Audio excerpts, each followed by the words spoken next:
The presidency has this afternoon announced the postponement of the signing of the second presidential health compact.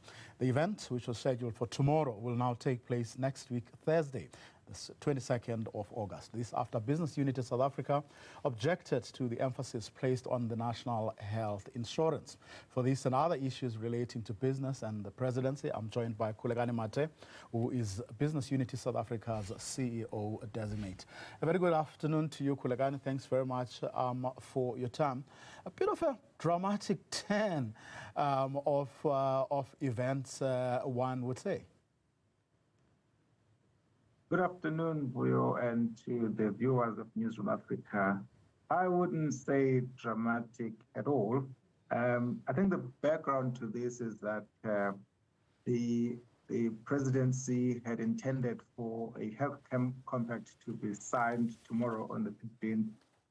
When we learned of this, we sent a letter to the presidency over the weekend pointing out that the draft that had been shared with us did not reflect, as far as we are concerned, the true state of what was discussed in the Health Summit, as well as some of the comments that we had submitted to the presidency. And we therefore requested that an opportunity be provided for us to engage and come to a draft compact that we can all be comfortable with and sign. And so when the postponement was announced, we welcome that because we think that it will offer the opportunity for the necessary discussion to be had so that we have a draft that we can all be comfortable with.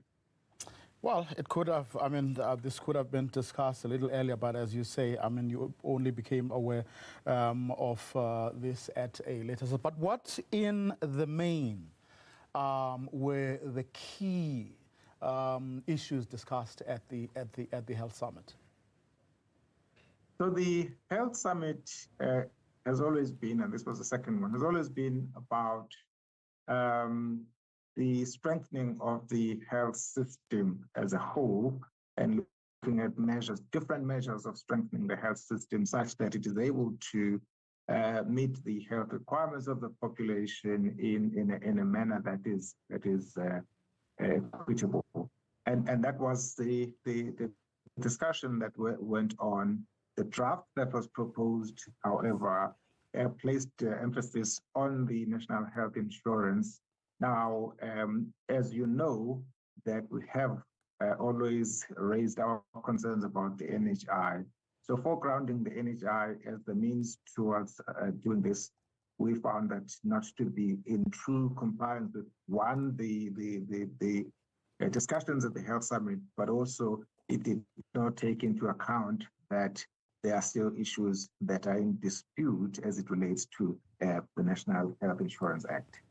Do you think that was deliberate or perhaps just a mistake someone made?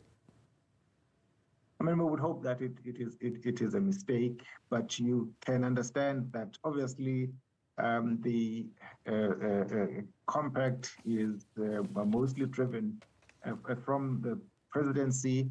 The health function itself is run by the Ministry of Health.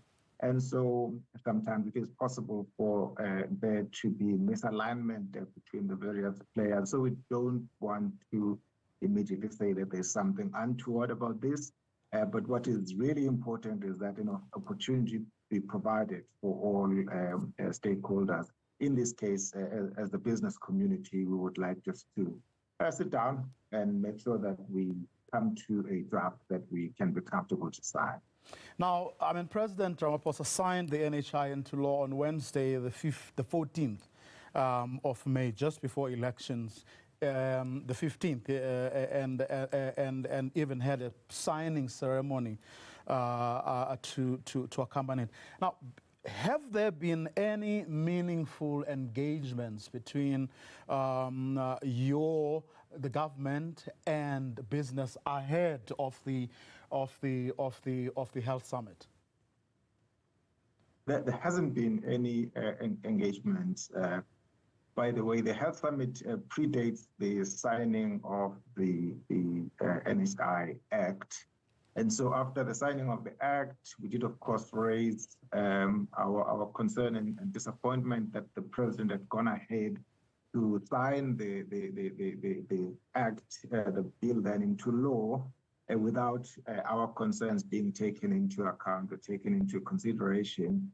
And but we were encouraged by the president's statement during the opening of Parliament when he indicated that the NHI will or can be implemented with the participation of the private sector, indicating a willingness to sit around the table to iron out issues with the private sector. So we welcome that, and we were encouraged by that. The Minister of Health has gone on to say that he's going on a roadshow to engage with stakeholders. We don't particularly think that a roadshow is necessarily the form of engagement that is necessary. It's not like the stakeholders who had raised concerns about the NHI are not known. And so what should have happened is arrange to meet with those stakeholders, work through the issues thoroughly. For our part, we have reached out to the ministry indicating and asking for a meeting so that we can engage on the basis that the president had indicated or opened the window to further engagement, I should say. But then, I mean, here's a challenge from where I'm sitting. If the summit predates the signing of the NHI bill into law, and you were supposed to have this signing, a presidential health compact to sign tomorrow, why did you not feel the need to at least have a conversation ahead of the signing of the health compact if the summit itself predates the signing of the NHI bill? So there was a draft immediately after the summit. It was earlier this year. I think it was around March or thereabout, to which we sent very detailed comment. So it's not like we've been quiet, and we did not get any feedback on the extent to which those comments had been engaged with and taken into consideration until we saw the draft that was going to be signed, as I said, late last week. And over the weekend, we then wrote to the presidency requesting that the signing be postponed to afford an opportunity to iron these issues out. Just to quickly recap on the issues, I mean, possibilities of maladministration, mismanagement, corruption are common. I mean, to all stakeholders, everyone has basically raised these issues because these are issues that often plague state entities or state-run projects. But what in the main are the key, shall we call it, purely business issues that your constituency is raising around the NHI? So the NHI is a piece of legislation that on the one hand is about the funding or financing of the NHI. But what it proposes are mechanisms, if I can call it that we think are actually going to cripple not just the health system, but potentially the economy as a whole. So on the one part, the estimates of how much this would cost vary quite widely. Some of the estimates that were made many, many years ago when the white paper was released were around an additional 200 billion rand. If you factor inflation and everything else, some more recent estimates that have been made by different entities put the additional funding that is required north of 500 billion rand. That is a massive amount of money that you would need to have a clear strategy of how it's going to be raised. The bill does not deal with that. And so to commit to something without really taking full account of issues such as how it would be financed, we think is not the right way to go. So that's one thing. The other, of course, is the creation of this central fund, which centralizes everything, the purchasing of health services and everything related thereto is also a problem, because our history of running centralized systems is not a very pretty one, and we think that this would create a problem and a bottleneck that could be detrimental to the health system. And so, in addition to all of that, obviously the role of the private sector is not very clear in the Act. If anything, there is an indication that the private sector would be squeezed out of the system, which would then have massive implications for innovation and investment in the health system, which is so sorely needed. And so that's amongst the many issues that we think need to be rethought about the NHI.